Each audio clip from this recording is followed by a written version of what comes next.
자, 먼저 보도국 연결해서 현재까지 상황 알아보겠습니다. 김선미 기자. 자, 국내 코로나19 확진자 수 얼마나 늘었습니까? 네, 국내 코로나19 확진자는 어제 64명 늘었습니다. 현재까지 누적 확진자 수는 총 8,961명입니다. 신규 확진자 폭이 다시 두 자릿수로 내려왔지만 보건당국은 여전히 집단 감염 우려가 있고 해외 상황이 안정되지 않아 방심할 수 없다고 설명했습니다. 지역별로는 대구에서 24명으로 가장 많이 나왔고 경기 14명, 서울 6명, 경북과 충북에서 2명이 나왔습니다. 현재 확진자 중 중증 이상 단계 환자는 91명, 이 중 64명은 위중한 상태입니다. 사망자는 오늘 0시 기준 어제보다 7명 늘어 모두 111명입니다.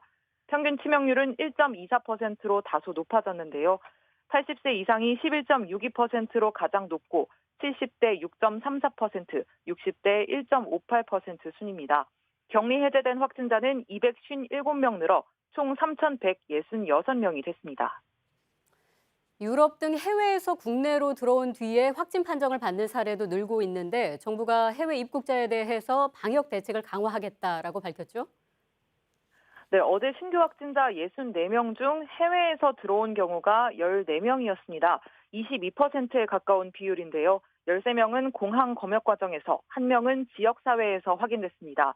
이들이 출발한 지역을 살펴보면 유럽에서 들어온 경우가 6명, 미국과 콜롬비아 등 미주 지역이 8명이었습니다.